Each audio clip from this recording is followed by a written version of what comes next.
Hello, welcome to UWS Sports. This is the team talking here. There's Lindsay, there's Ty, I'm Jace, and today we're going to break down some of the topics from this past weekend and coming up in sports. But first, let's start off. Did everybody do a March Madness bracket?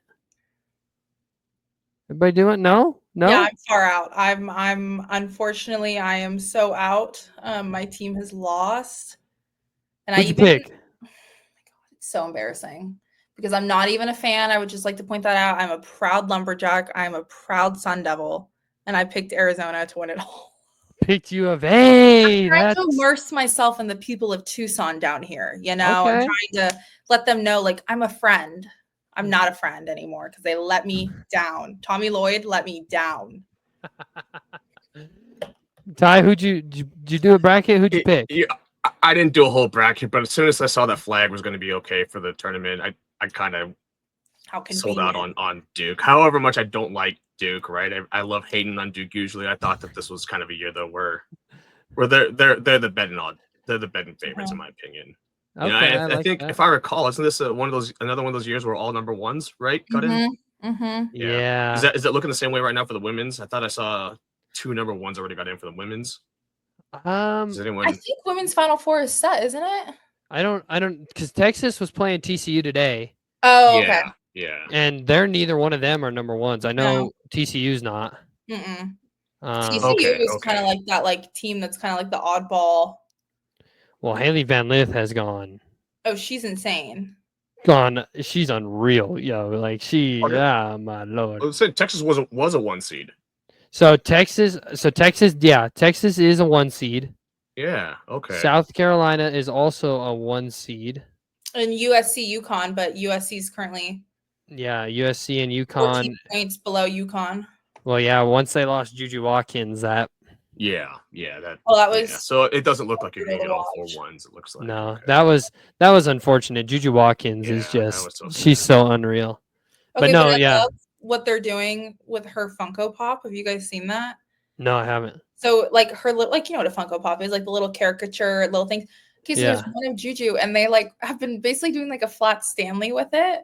And bringing it around, it was on the bench, and they were taking pictures with it on the bench. And after they made it to Elite Eight, it's just so just funny little content things that are so unique. But I mean, of course, Juju Watkins, of course, she has a Funko Pop of herself. But it's just funny. It was smart too. Especially Nike's new ads with Juju and all that. It's just insane how people really rally around. But I mean, when you have that much talent, it's kind of hard. Yeah, and I think we're looking at. I think what you're talking about is maybe if I can find it right here. The little Funko Pop. Do a little screen share action? Yeah, we're trying to. At least it should pop up, hopefully. There it is, right there. Yeah. Little Funko Pop. I mean, coming from a content person, I'm like, that is gold. Yeah. I would love for my team to make a mascot so I could have a Funko Pop of the mascot. Yeah, when you have the little those little fun little things as like you were talking when you're making content. You want your team to have some fun little thing that nobody else does so that you can have that unique content that nobody else has out there. Yeah, no. It's been a great tournament so far, but also kind of sad no Cinderellas. I love a Cinderella. Yeah. I mean, I think everyone does, right? It's the American thing. But I'm kind of ready for basketball to be over. I feel like it's honestly kind of been phased out. Everyone's kind of okay, it's who was predicted, oh, okay. And now everyone's just especially with baseball starting last weekend, everyone's kind of yeah, you had a couple upsets. You had Drake beating Missouri, and then you had Colorado State beat Memphis, UNM getting a win, and Calipari in Arkansas, which right now I'm not a big fan of Calipari because he knocked out the team that I picked, which was St. John's. I was all in on Patino. That sucked. And then Houston beat out the other team I picked, which was Tennessee, to win that one. So that's upsetting. But, you have a couple upsets, but like you said, no deep Cinderella runs that everybody loves to see. I just think it keeps everyone invested when it's a Cinderella. Yeah. It's like, yes, you know that. I mean, I think at least, you know, like the Dukes are gonna always like at least make a good effort, right? Or like, or they'll be the team that's upset, you know, or like the women's UConn or like those kinds of teams. And so it's like when there's a Cinderella, it gives everyone a reason to kind of watch and like root and like unite around it. Cause you don't, who is watching, no offense, St. John's, but like a St. John's, you know what I mean? Yeah. But isn't St. John's the one that just announced they're going to D3? No, that was St. Francis. St. Francis, sorry. St. Francis, yeah, they were a D1 team, made the tournament, and then all of a sudden are jumping back to Division 3. But so, also what I saw is that they didn't tell any of their athletes before. They found out when the rest of the world found out. Yeah, you wonder how that affects a program too, like what program are out. Yeah, I mean, I don't think there's a program left after that. No, right? You make that. Yeah, I mean, you make that move, and it just kind of.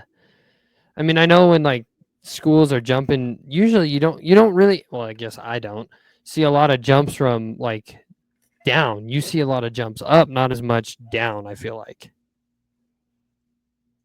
I agree. You see a lot more jumps up, and I think that's the thing is like it's hard. I think a lot of times you can go to like a D2, right? Like, and there's the potential to have it be, you know, either elevated to a different conference in a D2 or different, like, you know, I know the levels are a little different in D2, but then you go to a D1, like that's like the goal. But I don't think you go to a D1 ever thinking that you're going to drop down to a D3.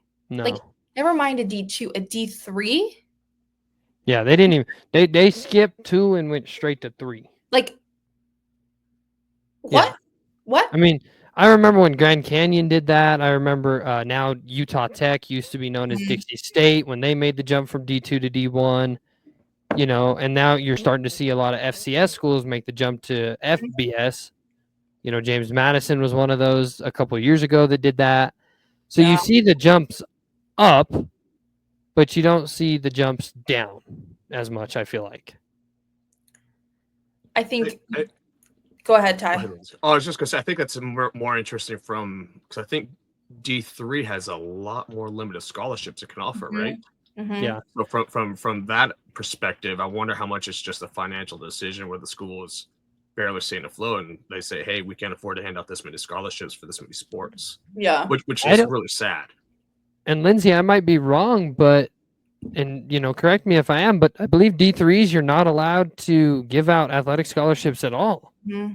It's all academic. Yeah, it's all academic. And I think when you look at programs, okay, like St. John's, where it's not like, I mean, I'm not saying they're moving mountains with their athletics, but it's not like a school that has horrible athletics either. Like it's a school that like people go to for the athletics or for the education. And so I just think when you're looking grand scheme of things of having like I have a brother who's 15. His goal is to play baseball in college. Like he started looking at schools. You're not going to go like, yes, people go for the education. A lot of times now they're going for the whole well-rounded thing. And if you're not giving that, you're going to lose. I mean, is the money really like that worth? I mean, I don't know. I know how expensive college is and I know how much money colleges have. And so it's like just so wild to me. But also I think we forget a lot of the times, and we've talked about this before in past episodes, but like viewing athletes as humans. Mm-hmm. And it's like, what about the transfer portal being closed for some sports? What about like injuries or like athletic trainers, or a lot of the times like your schools schedule and pay for your surgeries? Yeah. Like, what about, you know, and to find out in an email or like find out when like ESPN or whatever, like, yeah, that's a punch to the gut. Yeah, it is. Yeah, I think try and get recruited. Yeah, I think, you know, and there's so many limited spots at every level, you know, I mean, it's just, you know, you get to that point and you're like, okay, I've made it. And then you, like you said, you find out when everybody else does, you didn't even have a chance to get ready for it. I mean, it's something like that there's, yeah. there's a few things that really irk me about that as a whole. I just think too, it's like, sorry, Lindsay, go ahead. I was gonna say, I think just too, it's another thing of like, I mean, irks me as a whole is probably a great way to put it, Jace, because that's how I feel. It's like it just irks me as a whole. It irks me on like the athlete and me, right? Everyone has that athlete in them that like feels for these people, and then you think about like the coaches, the staff that were working at a D1 university, and now like you didn't sign up to be a D3 coach. No. Like, and I'm not saying that anyone can go be a D3 coach, but a lot more people can go be a D3 coach than a D1 coach. Absolutely. So I think it shifts a lot. And I just feel for those athletes. Like, I'm like, it's such a bummer. Like, you weren't told. Definitely. We'll switch gears a little bit here from the college ranks to opening weekend series for Major League Baseball teams. But before we talk about some of the games, I want to talk about the Yankees and the torpedo bats. Anybody have I've seen a few things on Twitter. Jazz Chisholm said something about it. I know that. But Ty, we'll start with you. Your thoughts behind the whole torpedo bats thing. I have no problem with it whatsoever. To me, a bat doesn't a new bat doesn't help you see the ball any better, right? Yep. You still gotta get the bat officials and try to swing at it. I get it. Once you do decide to make a swing, maybe it gives you a better chance, depending on where the sweet spot on the bat is, of hitting either a higher EV or whatever. But you still got to make you still got to see the pitch, try to make contact with it, right? And a new bat is not going to affect that. The other side of it that I find absolutely hilarious is that it's a guy from Cambridge doing it for the Yankees. A guy from Cambridge, Massachusetts, doing it for the Yankees. I don't know, like if that's maybe why he's working for the Marlins now. Like maybe the local Boston people got a little mad at him, kicked him out of town. I don't know, but I just thought it was kind of funny that it was a Boston guy doing it for the Yankees. Yeah, overall. Jazz put out a tweet talking about it, and I'm trying to see if my Twitter will load, and I'll put it up here for us to take a look at what he said about it. But like just the construction of how if this construction is true on how the Jazz talked about in this tweet. Real quick, Jason, we got Kyle. You want to add a minute? Oh yeah, bring Kyle in real quick. Kyle, how you doing? Doing better. Just fought a 2-year-old in the shower. Good time. Oh yeah, that's always a grand time. Loved that. Yeah. Kyle, we're talking about the torpedo bats. You want to give your take on that real quick? I think my take on that would simply be and I think Jazz Chisholm had a really good take on it, where his point was it's within regulation. It's not like they made the bat barrel bigger.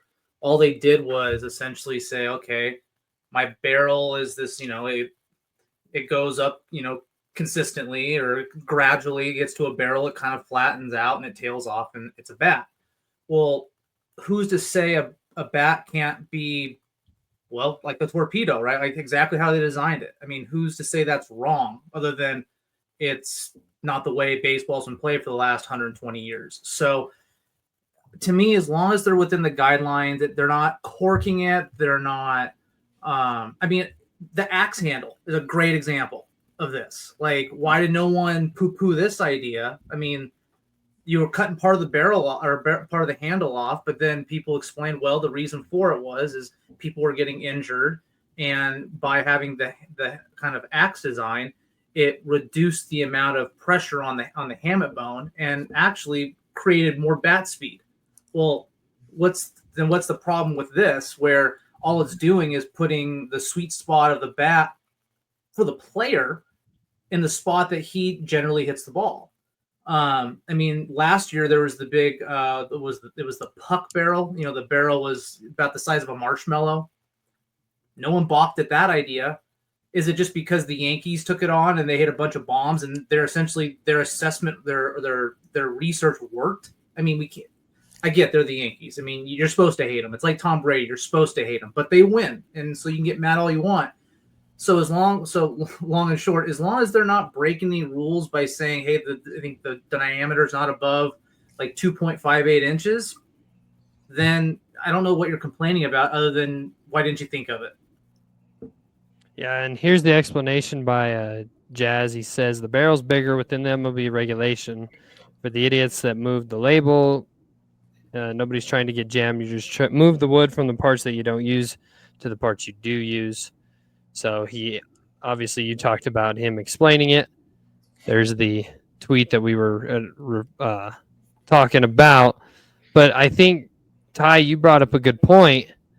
Anybody that has ever been around the sport of baseball or played the sport of baseball knows, and this, like when they talked about it during the steroid era, you still got to hit the ball. That's one of the hardest things to do. So you can do whatever you want to your bat. You can do whatever you want. You can juice whatever you want, but you still got to hit a white spherical object with a stick traveling at some 90 plus miles an hour most of the time. You still got to hit that. Lindsay, your thoughts? I mean, I agree. I think at the end of the day, you still have to hit the ball. So it's not like we're now saying like you can run up and attack the pitcher. And if you can attack the pitcher before he gets the ball off, then like you automatically get to go to first. Like it's not like at the end of the day, you still have to take object A, hit object B, and get to object C. So does it, and I do think, like Kyle said, probably because the Yankees did it, they love to hate. Like, I mean, yeah, I hate the Yankees. So like I see it. Like I'm like anything they do makes me want to just hate them more. I think that probably has a huge part in it. And I think it did help that they were like, successful at it. They beat everyone to the punch and that it's kind of new. And I do think people just love to find something to hate, whether it's with the Yankees or it's with someone. Do I really think it's that big of a deal? No. If it was all of a sudden changing the team's batting average and making them completely go off and we're 3 weeks into the season, maybe, yeah, let's take a look at that. But if it's legal and it's been approved by MLB and it's not a big deal and everyone can do it, then if it does well for them, hop on the train, everyone. No one will because the Yankees started it and no one wants to hop on that train. Like, I respect that. But if it works, at the same go look at the ticker right now where Seattle's getting absolutely shellacked. I'd love if they did anything. I mean, hell, put a cricket bat out there and see what happens. Like, at this point, I'll take anything. And if you're not going to buy a bat, let's buy a bat. Like, literally buy a torpedo bat and bring it out.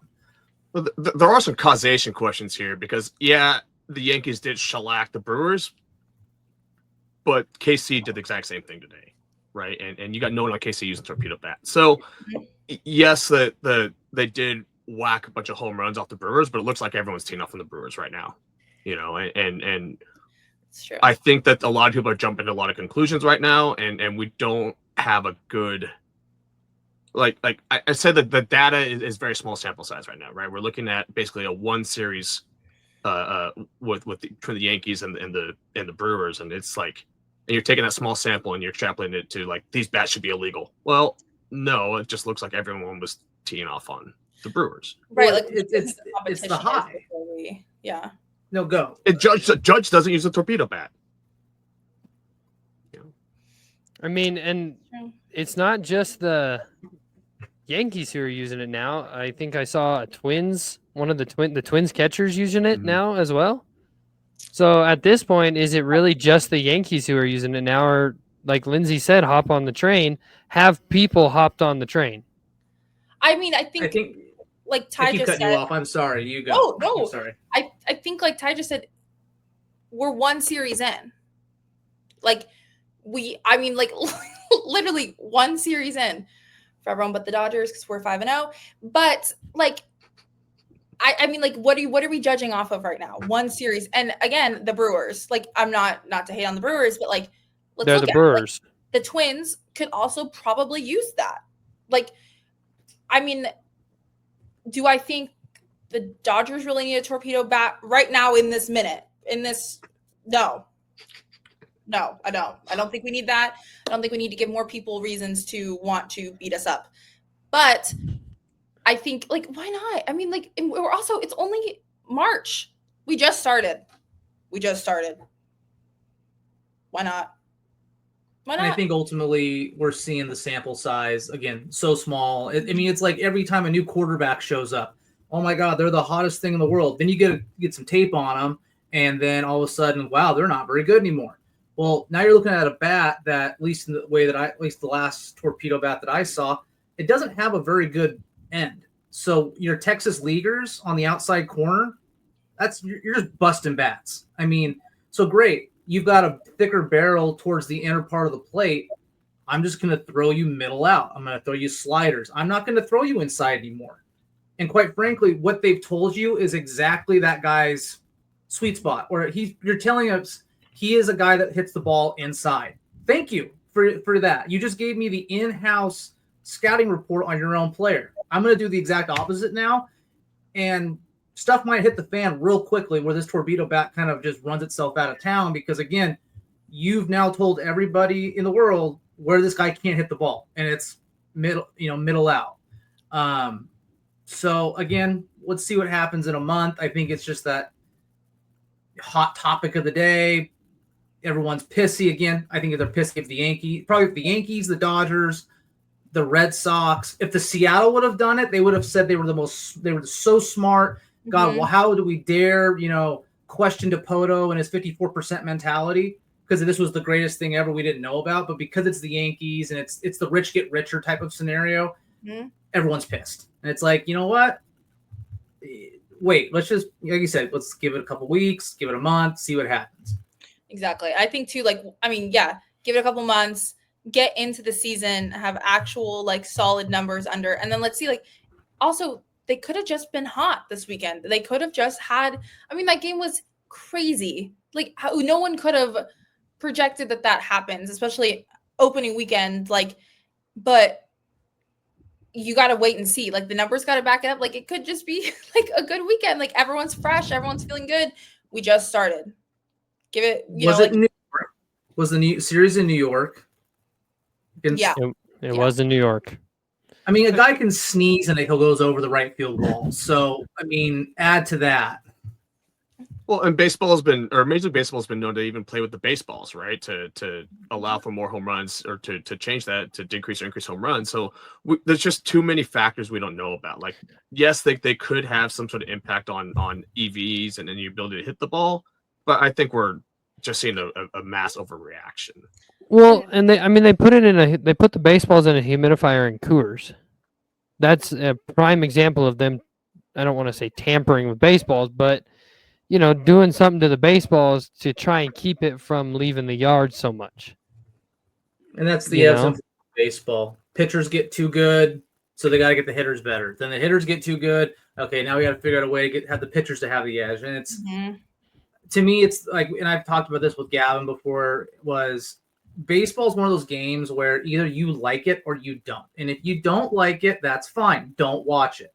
But I feel like we start trying to change the game for the 1%ers, and the 99%ers love the game the way it is. So why would you? Why change it? Baseball's 3 hours long. Yeah, it's opera. It's opera on a ball field, and if you don't like it, don't go. And I just the whole pitch clocks, this and that. To me, you're again trying to change the game for the 1%ers, and I don't understand the point. So if the 99%ers are getting pissed about this because you're changing the game as it is, it's at the end of the day, it's people are trying to get innovative, and I appreciate that about the sport. But at least they're not trying to bang trash cans trying before a pitch. Everyone can do this. Kind of going off, it's still on baseball, but did you guys see I want to say it was A&M and Kentucky college game yesterday with the coaches and the curfew rule? Yeah. I was there's not a lot of times where I'm oh, I love college baseball because I never went to a school that had it. until ASU, but I was like, I love college baseball. Yeah. Like these two grown men wearing their uniforms, which I think is also the funniest thing about baseball, that the managers wear the uniforms, like about the curfew and about him having his pitcher hold because there's no clock in college. That was just crazy. SEC college athletes having a curfew. College kids in the SEC having a curfew is comical in the least. I don't understand it. I'm like, what do you can't start an inning past 4:30? Come on. And you were up by 3. Like it was like, I get it. 3 is nothing in baseball, but like I was like, you guys, like this isn't, but to have your pitcher hold on the mound is like, I'm like, the whole conversation of like, let them play or whatever. Like, come on. There's a curfew okay. So that's not something we have at the Division II level. No, we don't have. I think that. it's just we have SEC only thing. Mm-hmm. That would make a lot more sense. Because I watched ASU play Gonzaga just about a month ago. Yeah. Beautiful stadium, by the way. That was a blast. But yeah, they had a pitch clock. I think someone actually got dinged on it. But I don't know. It's SEC. They can do what they want. SEC runs their own little like world over there. And it's just, but I just thought it was so wild. Like it's a Sunday afternoon. You're like, this was, A&M took game 1, Kentucky took game 2. So it's like, and then for Kentucky to hold on the mound, like to secure their win. I get it. Like you're trying to do anything you can. It was their first road series SEC win, but it was like, it's just taking advantage of things that like, just like other perks of the SEC. And I was just like, this just doesn't seem right. Cause I was like, I knew ASU had it. The problem with that is that type of rule is in baseball from probably the age of 12. So the way like you play like travel ball and the younger games is there's a 2-hour rule and you can't start a new inning after 2. Yeah. So what'll happen is if let's say I'm the home team, right? And essentially what they'll do is they'll revert back to the full inning. Like if you're the top, like if you're the home team and you haven't came up to bat yet, but you hit 2 hours, some will say you get to finish the game or you get to finish that inning. And some rules they'll say once that inning ends, they'll revert back to the prior inning. So if I essentially was the home team, I am now I was winning going into the top of the next inning, and now I'm losing. All I have to do is just wait for the clock to go out, and the game ends. You revert back to the prior inning, which you were winning, and you win. And so there's a little bit of chess play in there. Now, while you don't like it, it's also because you're on the other side of it. So everyone knows. Yeah. Again, everybody knows the rules. You can hate them, but you have the exact opportunity to be a part of it. Mm-hmm. Where I think you can get into college football with a really prime example of, it's not like we play the same rules. I mean, you might play in the same field, but Alabama is going to have, 105 scholarships. And quite frankly, they probably got another 100 just sitting else somewhere where, a smaller school is going to have struggled to get 85. And it's not like that's not fair, right? No. But that to me is the difference between that rule and that situation versus like they're not playing the same playing field. Everybody else, some of these other rules, they are. And so you can hate it. You can bitch about it. I mean, the NFL's bitching about the whole tuck rule, or not tuck rule, the tush push. Tush push. Which they have an argument to that because and comes back then to baseball where we got to give the offense the advantage. We got to give the pitcher the advantage. And it's that back and forth. There's rules. I think one of the defensive linemen said, like, we can't essentially push another defensive player into the offensive line. But yet that's exactly what the tush push is. So it's like, how can you say that that's legal where this is legal? So so that's where you come back to it's not fair. It's not an equal playing field in terms of I can't adhere to a rule that you've essentially created for me not to adhere to the rule that the other offense has to do. So it's one of those things of, as long as it's equal to both teams, it's equitable to both teams, I don't see an issue with it. Yeah. When it doesn't fare one or the other, then I think that's where the issue lies. It's funny how it all like kind of comes back like to what we started talking about with like the torpedo bat and how like everyone's hating the Yankees, and it's like, are they hating it because it's the bat, or are they hating it because it's the Yankees? You know, like what you're saying with Alabama and like all their scholarships, or like, you know, you could talk about like the Dodgers and their, you know, insane like, you know, money they spend on their players and all that kind of stuff. Like it all goes back to like, it's, you look at it and it's these grown men playing these sports, but at the end of the day, like they're just like these like boys that are playing baseball, and everyone wants it to be the most fair game it can be, and it's like truly a showing of like how life's not fair, you know, like baseball, sports, everything is fair in between the field. Everything is fair. And I think that, so you can't get, and so are you jealous because something that happened outside of it? Sure. I mean, Tom Brady is another prime example. You can hate them, but at the same time, I think if you're a true sports person, in my opinion, you got to respect the hell out of it because they got innovative. They didn't cheat. They didn't do anything to like, you know, kind of skirt the rules. All they did was think of something that hadn't been thought before. Now you want to change the rules? Fine. Yeah. But yeah. You know, talking about the tush push, there was a few rules that were also being changed. The tush push is one of them. But they also were talking about, going to switch gears as well while we're at it here, the wild card seating. Now, this is something that I want to talk about because it doesn't make any sense to me.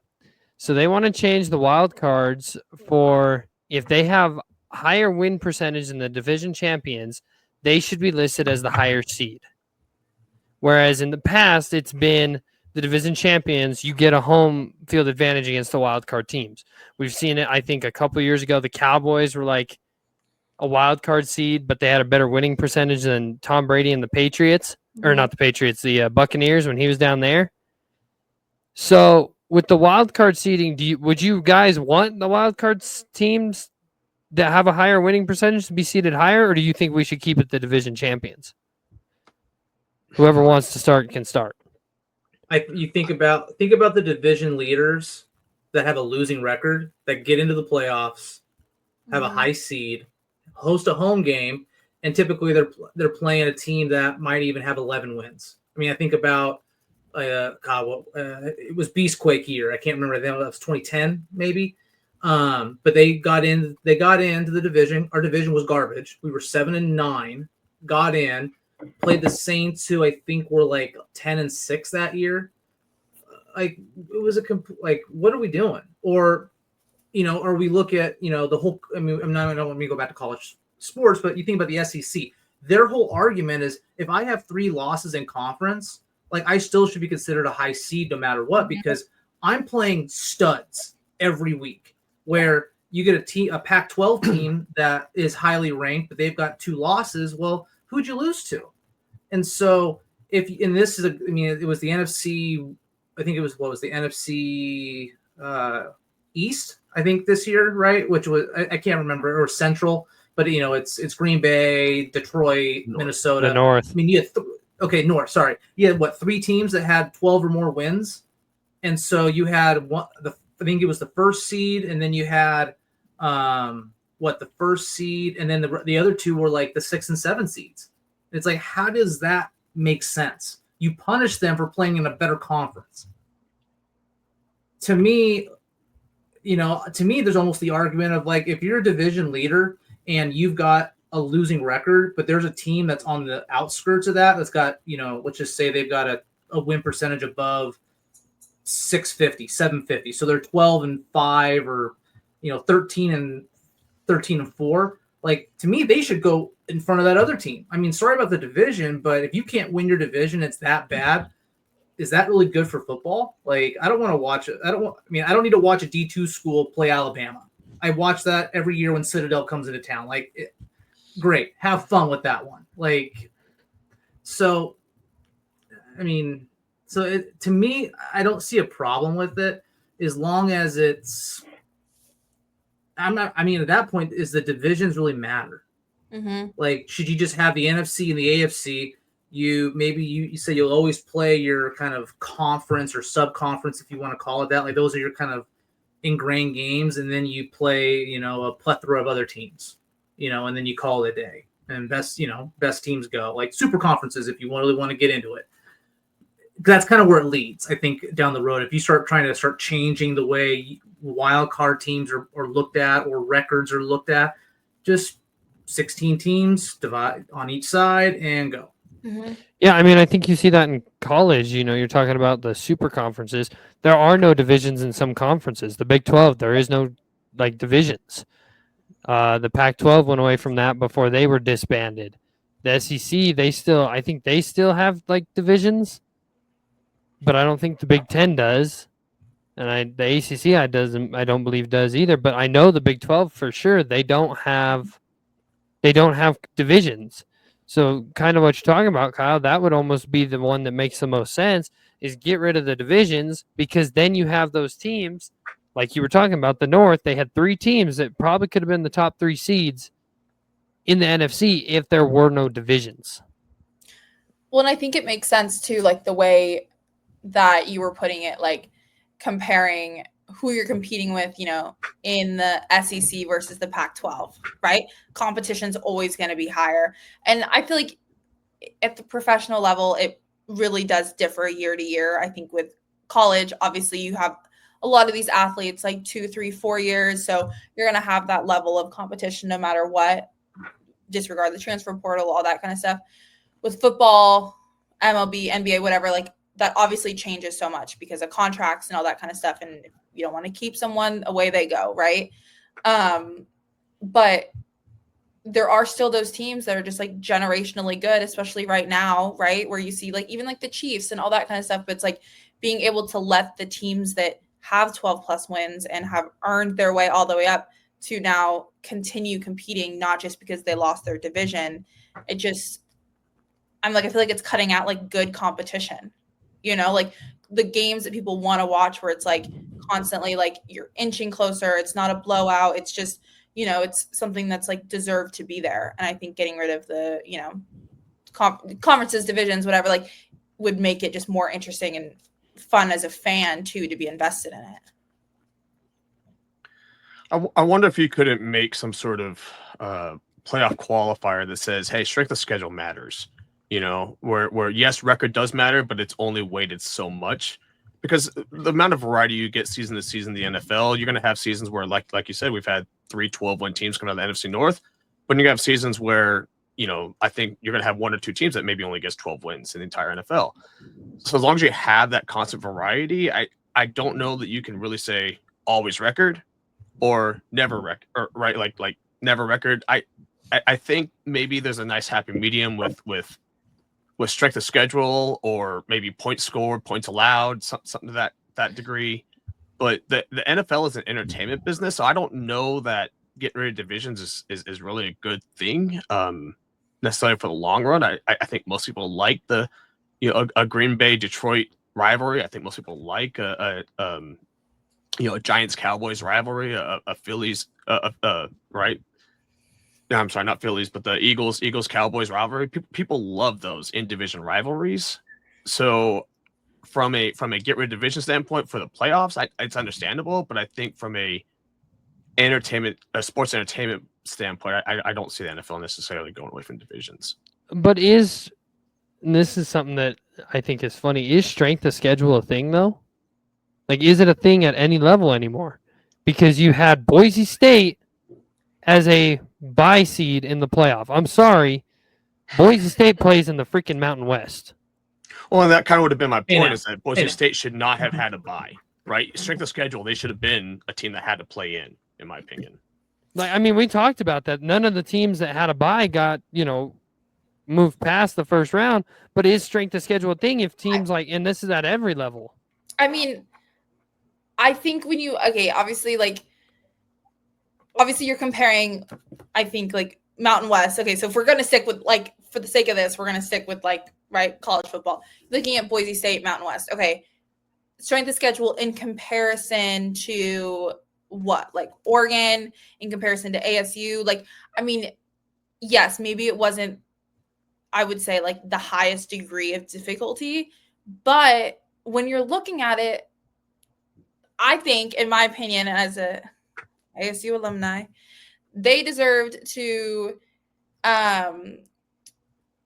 like be there just as much as, you know, the ASU, the, you know, Ohio, Oregon, because they earned their right to be there. Like, strength of schedule be damned, they still won all the games needed. They kept winning. And yeah, like the whole no team making it that had to buy, like that was just wild. But at the end of the day, they won the same amount of games, you know, won the same as Oregon. And like, yeah, I'm sure as an Oregon player, like you're like Boise State, like seriously.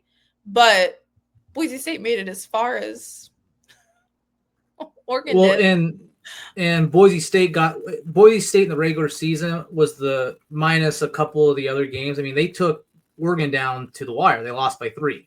So it wasn't like they just were slouched. And the Mountain West, I think, actually has some quality.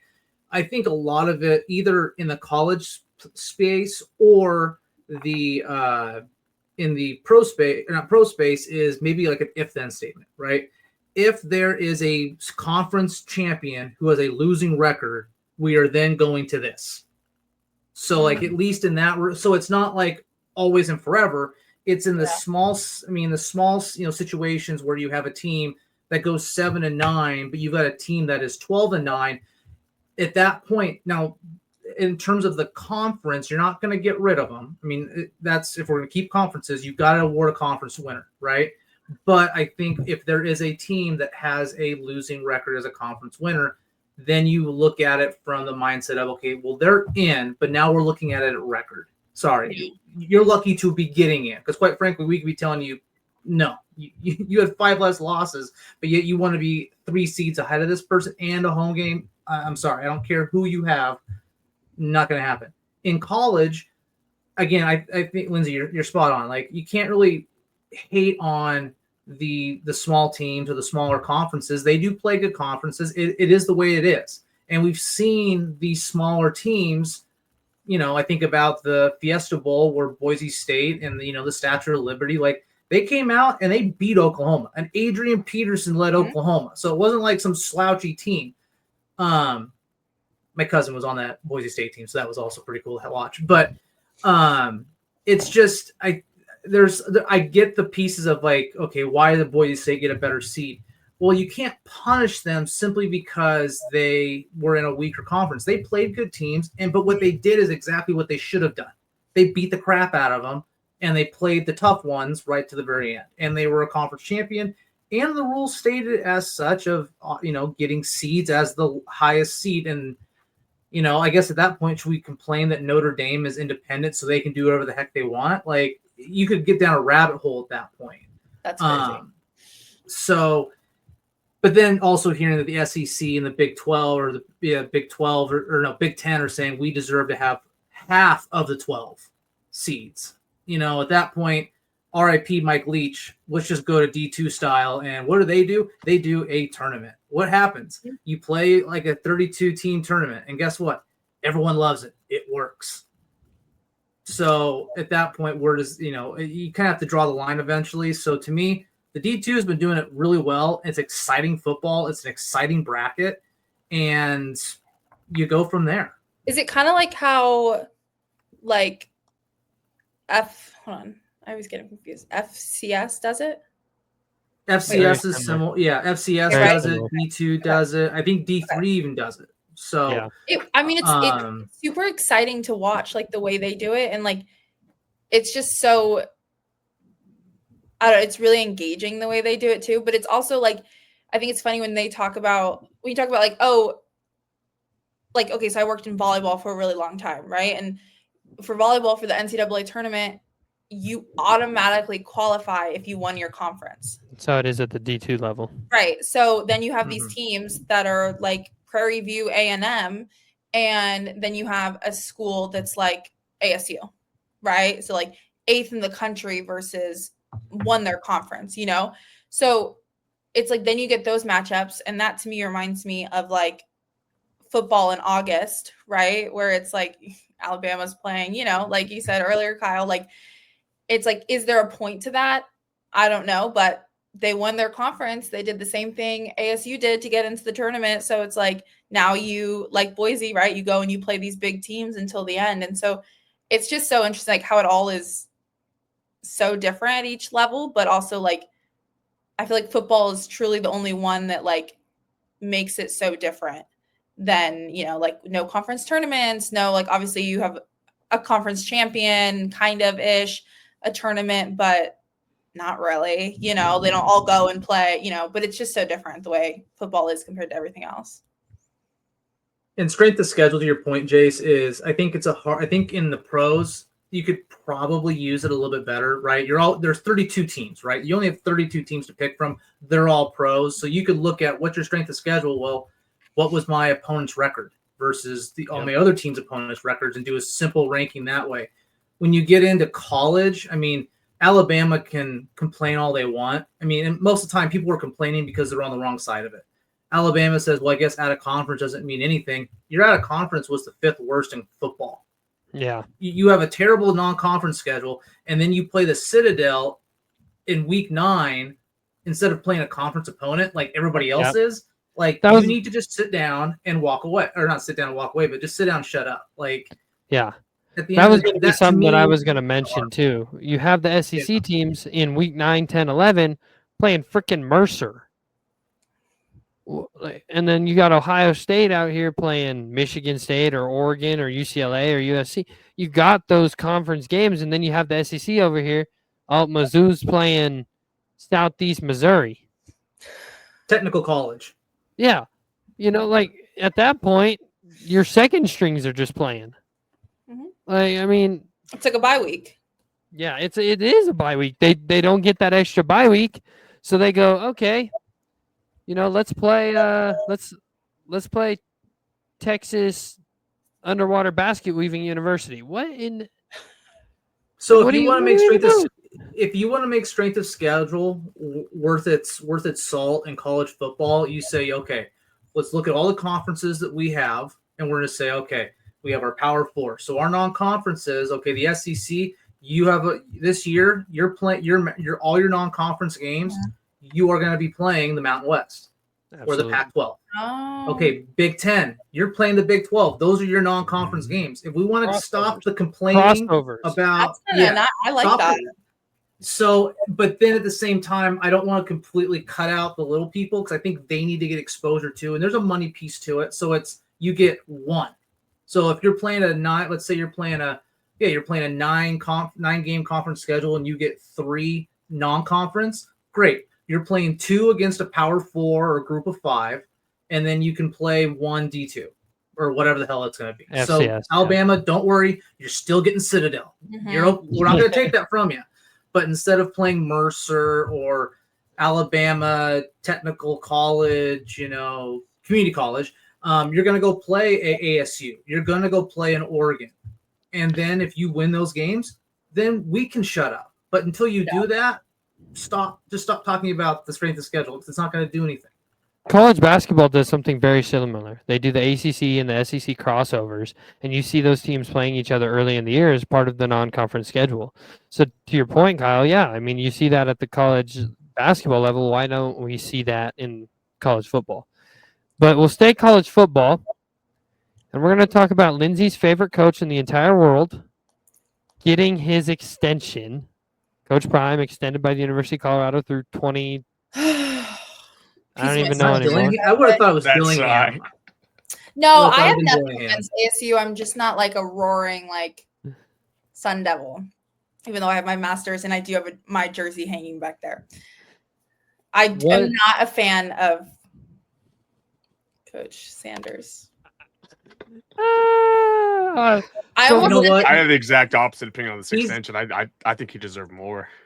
Oh, more! I didn't see the numbers on it, but you got to embrace what he does for what college football has become.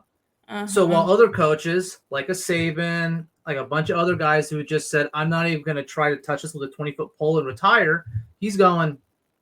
To me, he's taking it in stride, going, "This is college football today." Does he like it? I mean, you could probably ask him. You probably give him a couple drinks. Say, "Do you really like the way that this is shaping up?" He might tell you, "No, I think it's stupid."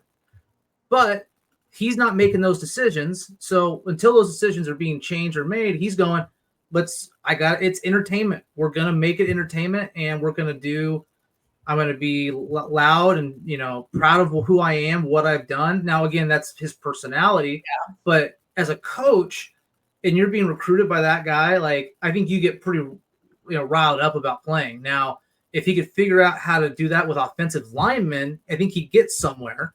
But right now, you think about everything else. He's brought in weapons. His kid was good, and really, I think he gets not a lot of credit because the guy was running for his life. I mean, I don't know what a D2 line looks like against a Division I line, but I could say it's close to that. So, that guy is going to give you 5 stars. He's giving you 5 stars at a school that, quite frankly, for the last 12 years in the Pac-12 didn't do anything. Mm-hmm. Sorry, they didn't do squat. And They had players, they had talent come through there, but they didn't have talent to the level. They didn't get Louis. Let's just say that. They weren't getting Louis. They got Louis the day he stepped on that campus, and you got to pay the guy for doing what he's doing. I think to as painful as it is, give him some credit in the ever-changing world, like where we've talked about, NIL and transfer portal and how easy it is to flip-flop, your commitment, your, like staying at a school for, like, how rare is it to see an athlete stay at a school for 4 or 5 years, right? I do think he makes it easier for athletes to stay. I think he is entirely for the person, like building them to be a good person when they leave financially, like I like the deals that he gets has helped because of who he is for his players.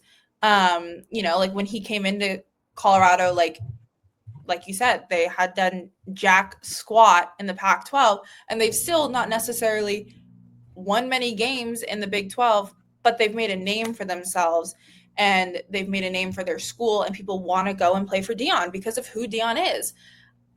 Personally, the man makes me want to ram my head into a brick wall. I think it's just a personality thing. I think he's a little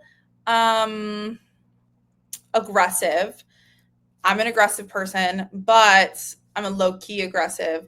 And he is just so, sometimes I just see like his quotes and like the way he talks to his athletes. And I think as someone that works so closely with athletes, I'm like, I feel like sometimes he forgets that they're little 21-year-old, 22, 23-year-old boys sometimes. And I know that's such a, like, not with the money they're making now. You can't call them little boys now. But mature, like, I just mean like maturity wise, like they're that's okay. You know what I mean? Like they are just like little boys. And it's like, I mean, I have a 15-year-old brother, so I think that might be my like older sister and me just being like, oh, just like be a little nicer to them.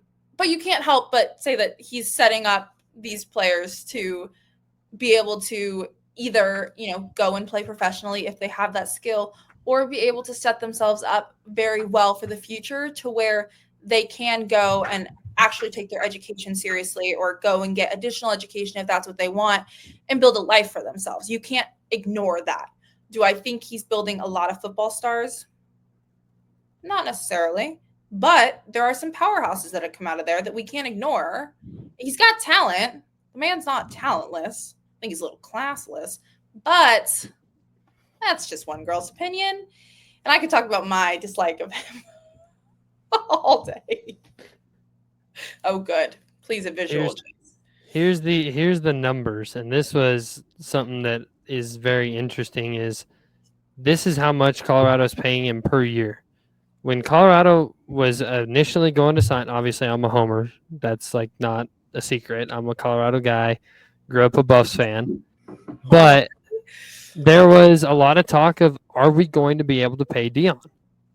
And you look at these numbers, Colorado, this is what we used to pay a coach per year or per like entire contract. Now we're paying this guy per year. We're paying him $10 million per year, almost north of. I mean, like Colorado hasn't been able to do that in the past. But like you said, Kyle, we hadn't done jack shit in the Pac-12. We hadn't been relevant since the early 2000s. We had one good season. I've been alive since 2003. We've had two good seasons. Since last year. You were born in 2003? Yeah. Oh my God. So 2 seasons. Last year and 2016 were the only 2 seasons Colorado has been good. Were they good last year? We were 9-3, 9-4. Okay. I just didn't know what your basis of good was. I'm just curious. Hey, if we're above 500, we're good in Colorado terms. Like, Colorado, that's the problem. Colorado has been so bad for long. What is good in Colorado? Whatever Dion says is good. But I think additionally, I think he's you do. I mean, again, it's all, if you got a really good media guy on your team, he can make you look like, the Pope. But I've seen some things where, we called a kid out that was, talking this and that, and he's like, man, you talking about you're going to the NFL? Hey, he, calls one of his coaches up and he's like, hey, what was this guy ranked? He wasn't. Okay, what was he ranked here? He was not. You think you're supposed to be something, but you're not ranked anywhere in any board? I don't know where your mindset is. Could you get there? Sure, but don't act like you're there until you are. So I think the way he does talk to some of these kids, to me, is almost kind of how the generation of kids I think we're seeing come through the sports right now, where they are getting kind of treated like they're, gifts of God, at the high school level. Oh, they can do this. They got an NIL deal at this thing, or they got a scholarship when they were a freshman. And I think he's someone who's like, you know what, been there, done that. Cool for you. I'm bringing you down to earth. You're not there yet. You could get there, but you're not there yet. So let's keep you grounded. And I think he's trying to puncture an ego. He's puncturing your ego. He's not trying to ruin you. He's like, but dude, you need to kind of level set yourself and let's build you up. And I think that's so if you kind of can peel off the WWE piece of it, I think there's a good meaning behind it. You can look at the Syracuse coach. I think it's called like the Orange 60, which says like, if you stay with us, I think if you graduate in Syracuse, we will have you a job within 60 days within your major. Like, to me, those are going to be the small things that will help a school like a Syracuse, who is not a massive football program, compete with some of these SEC schools that just have checkbooks. And the problem with the checkbook, what I think kids are going to find out is, cool, I'll pay you $2 million, but realize I can pay 5 of you $2 million next year that I think are better. And sure, I'll pay you $2 million. I don't care. Yeah. I'll go burn that up right now, but you're not going to play. You're not going to get any better. And when you go transfer somewhere else, you're not going to make anything. So it's like, where does the loyalty lie? Like, I'm still kind of, I'm still a little hurt with Mateer leaving. I thought he was actually developing as a really good quarterback for Washington State. And he goes and leaves to go to Oklahoma. Now there's some other parts to it. He's closer to home. He's making $3 million, but is he ready to play that type of competition? I don't know. He's only started 1 year, so we'll see what happens. But the Cam Ward one is a really good situation, I think. And I know we talked about potentially getting into kind of quarterbacks and draft. For me, and like looking at Ward, I was okay with him leaving because he was coming into his last year, his senior year. He had played 2 years at Carton Word. He had played 2 years at Wazoo. Wazoo was going into a point where they didn't know what kind of conference they were going to be in, what schools they were going to play. And his knock on him was they didn't know if he could compete with a really high-level talent. Now, again, the ACC, a.k.a. all cupcake teams, not sure that was the right one, but he needed to do that to prove himself. And, of course, it worked out for him. So I'm not mad at him for doing that. But when people just leave because they're trying to chase $1, I don't see how that benefits you. And you've seen it a lot of places. The grass is not always greener. Yeah, I think. Go ahead, Ty. Go ahead. Real quick, Jace. I don't think you can ever look at any coach or player in a vacuum. You always have to look at the environment that they're currently in. And I guess my question would be, Jace, going forward for the next 5 years, if you're going to pay a coach $10 to $12 million a year over the next 5 years, would you rather be Coach Prime, Lane Kiffin, Lincoln Riley, or Jimbo Fisher? I think that's a pretty clear answer who I'd take in that scenario, right? Like even Kalen DeBoer, I think is in that like $8 to $10 million range. Like I'm taking Coach Prime in that scenario over the next 5 years. I think so Lanning too. makes 11 too. Mm-hmm. Lanning is in that conversation as well. I think Lane Kiffin. I was choosing coaches that have underperformed specifically that are making like $10 to $12 million, like Kiffin and Riley. Yeah, I think the thing with Lane Kiffin though, like I used to not like Lane Kiffin at all. I'll be straight up. He coached at USC. If you coach at USC, I don't like you. It's that simple. But because we never beat him. So, anyways, Lane Kiffin, whatever. But Lane Kiffin, like, he is at Ole Miss. He's been doing pretty decent at Ole Miss, but he hasn't won big games yet. Coach Prime hasn't either. We went into the Alamo Bowl playing BYU and got throttled. It's not a secret. We got throttled. But I would say that Coach Prime has done a lot more with less than when you look at Kiffin. I would say so. Yeah, I would say so. I would say also with Prime, like a positive of him is the amount that he's been able to bring in because of the Kool-Aid that everyone, like the Kool-Aid that he serves of like NIL and coming around these players and building them as people. It's brought so many fans in. It's brought so much more NIL money in. It's brought in so much. So like, I think in that perspective too, win or loss, that makes him a higher, like more expensive. You know what I mean? Like you would want to keep that because Colorado wants that. They want their university to have this money, this NIL. Same thing with like ASU and Dillingham. Like that man breathes his players. Like he wants his players to be good people. That's what Sanders does, right? He wants them to leave, like off what Kyle was saying, like making sure they have like a reality check of like, you're not the shit you think you are. Like, let's realize who we are and like play to our potential. And like, like that is a positive of him. And I think it allows a lot of people to be like, oh, I want to support this coach and this team because he's supporting his players because XYZ. And that makes you want him to stick around, that makes him appealing. That's, we're going to actually, I'm going to ask you guys something because I was actually having a conversation about this the other day with somebody. There's a lot of mock drafts that have Shedeur Sanders falling out of the first round. Do you think that's because of who his dad is? Like, do you think that plays a factor at all? No. But I will say about the head coach of a football team in college athletics, they aren't just like, not only are they the coach of the football team, but they are the head fundraiser of that university. Mm-hmm. Like why they're paying him that much money, as Lindsay has mentioned, is because he's bringing in so much money that funds all these other teams.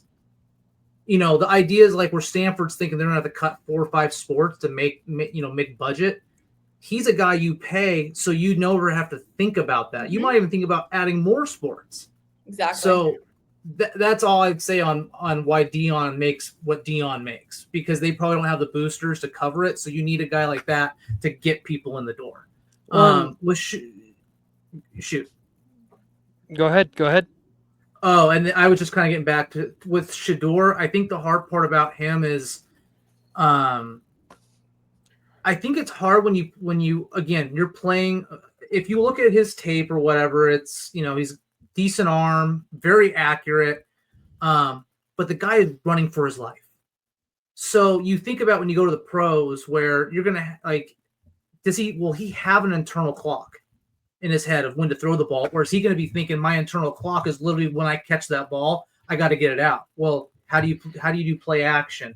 How do you treat anything that's developed that's more than a 5-step or 3-step route? Like in his head, he's kind of been I think about all the quarterbacks that went to Detroit, the Joey Harringtons of the world, pretty much everyone that wasn't Stafford at that point, where they're just getting destroyed. They're kind of forgetting how to play football like they knew how to play it because they've essentially had it ripped out of them, or these are habits they developed that they couldn't break.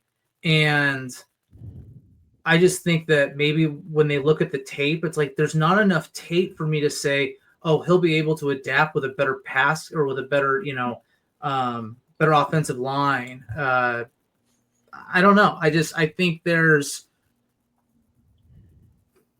I think to me, he's probably a guy that would, I think he's a guy that you probably take That's a hard one. And right now, the NFL seems like right now is stacked with quarterbacks.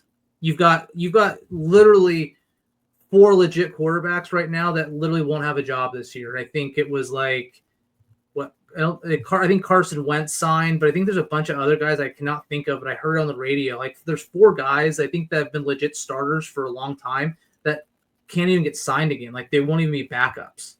And I think with Shador, the other narrative be too is does he want to play for a terrible team, or does he want to actually get drafted later in the first, maybe second round where it's a better team, maybe he gets to sit there for a few years and learn the game and then be in a better situation to succeed.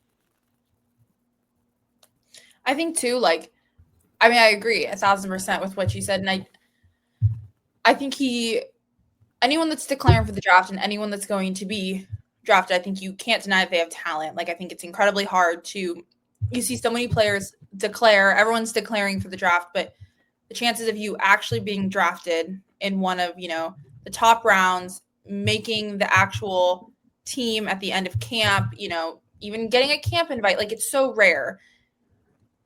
But I just think I don't want to say better, but I want to say I think there's just more key players that have the chance to be drafted above him that I think are I would pick if it's coming down to Cam Scattaboo and Sanders, in my opinion, you pick the running back. But that's also my broadcasting opinion versus I'm not a coach. I don't know what their brains work in that perspective, but I just think there's more key players that should go first over him. I don't think he's anything too insanely. I would pick Dylan Gabriel over him. So I'm a Gabriel fan. So yeah. No, there's a lot of different factors I feel that play into this. But you look at some of the teams that have, every team has a first round pick. But you look at some of these teams, the Saints, is Derek Carr really the answer in New Orleans? They like Rattler too. They have who? Spencer Rattler. Mm-hmm. Is he an answer though too as well? They're high on him. They like him. Okay. Pittsburgh does not have a quarterback right now. I'm sorry, but Mason Rudolph is not a starter in the NFL. I don't care how you spin it. Mason Rudolph is not a starter in the NFL, in my opinion. I think, when guys got hurt or whatever, and they kind of threw him in there, and he played well, yeah. But can he keep that up for 16 games or 17 or however many they play nowadays? I look at the Steelers as a team that needs a. I look at Seattle Seahawks when they drafted Russell. They had weapons around him. They had a great defense. They just needed a guy that wasn't going to turn the ball over and just manage a game. Mm-hmm. He became a lot better than that. I look at the Steelers. Their defense is always good. They just brought in DK. They got George Pickens, and he's great when he's not trying to fight somebody. I know they got Kenneth Gainwell, who's he's a great third down back. Mm-hmm. I could see them going after Gentry and and kind of developing around Mason. Hey, Mason, we like you. And I don't think he's terrible, but you're not going to say, hey, here's the ball. Go win it for us. You're saying, hey, here's the ball. Don't lose it for us. Yeah, I agree. 1,000%. I just think it's a draft right now where you've got a lot of talent and you'd rather spend it on people that can make an impact today than trying to draft a guy like the whole Penix thing. Now he's going to start this year. That makes sense. But if you're trying to draft a guy in the first round that you're not planning to play for the next 4 years, I just don't think you're servicing your team. So I think right now you've got teams that have, hey, we might have a journeyman or a bridge guy. Let's go wait for a quarterback maybe in the third round or the fourth round. Maybe we can develop them. We find another diamond in the rough, but let's go get ourselves a stud that we can insert into our team, in our lineups today to help us get somewhere. I think that's going to be the key. I think it's obvious. It's easy to say that's the key to success, right? Finding all the right pieces to make the puzzle complete. But I like what you said about not getting a quarterback that you're not going to play for 4 years, letting them develop. The athlete doesn't want that. The team doesn't want that. It's drafting players intentionally, almost, not just to feel like sometimes it feels like, oh, we're going to grab them so no one else can, or like, that's the way at least I think it comes off. And it's like, draft them where you need them. Draft the players that are going to be key with your gaps. Ones that you can use right away, ones that are going to make an impact in your lineup, offensive, defensively, special teams guys, like players that you really need to build the best core team, not necessarily like the flashiest, in my opinion. I don't know. It'll be interesting to see for sure. All right. Well, any last words from anybody? Anybody got one final thought, something they want to throw out there? Everyone see the Dodgers World Series rings? They're pretty nice. I mean, pretty nice. They are nice. They are very nice. Saw one similar at Round Table for 25 cents. I can't wait to see next year's. Next year's is crazy. This year's, whatever. This year's is crazy. When was the last time a team was such a super team like that actually won? I want to know. When was the last time a team that was late 90s Yankees, maybe?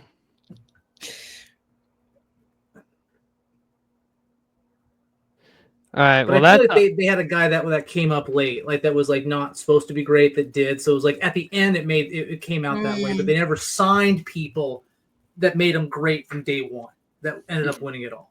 I heard this hot take the other day. Somebody was watching, a friend of mine was watching a documentary on the Yankees and their dynasty that they had. None of those guys were superstars. And they created that dynasty out of that, right? Jeter wasn't a superstar really until after the World Series. Posada, same way. Some of those guys. And a team that has been, now they are. Don't get me wrong. Now they're considered superstars and legends. But before that, were they really even considered that?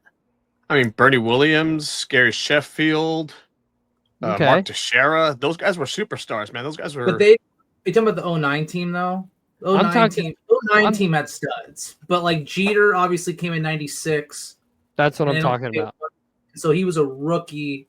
Jorge was. Yeah, I think the late 90s Yankees were stacked of dudes, man. Like, yeah, they started buying people at that point. Roger Clemens, Mussina, Andy Pettit. I would say some of their core guys that really stuck through, like, the next 10, 15 years weren't, when they started that dynasty, they obviously weren't big yet. They brought in some studs, but then the people that kind of really drove that thing, like a Jeter, he was young at that time. He became a superstar as a result of it. But then the guys were good. I think they got elevated after that first one, and I think they really took off after that. But I'll be curious to see what the Dodgers do. I've never seen a team that was, you think about all the super teams in existence. Did they win that? Now, I wouldn't say that if the Dodgers have this team next year, yeah, okay, they probably do win it hands down. But you think about like all the big three teams, this and that. I would say they didn't win it that first year. They usually won it the next year. Kind of, they all finally got the flow. But I think it's that learning, that learning curve that, same as like when you get a new coach, right? Like it's going to take a couple of years to build the culture, build the team around. I think becoming, again, back to that puzzle like thing I said, like making sure you're all one team and not a bunch of, you can have a bunch of star players, but are you a star team? I don't know. I mean, I have full faith in them. Bleed Dodger blue till I die, but I'd like them to wait to get a ring till I work for them. That'd be great. So if anyone knows anyone, pass that along for me. There it is. There you have it. Up West Sports. Kyle, Lindsay, Ty, Jace. We appreciate y'all for watching.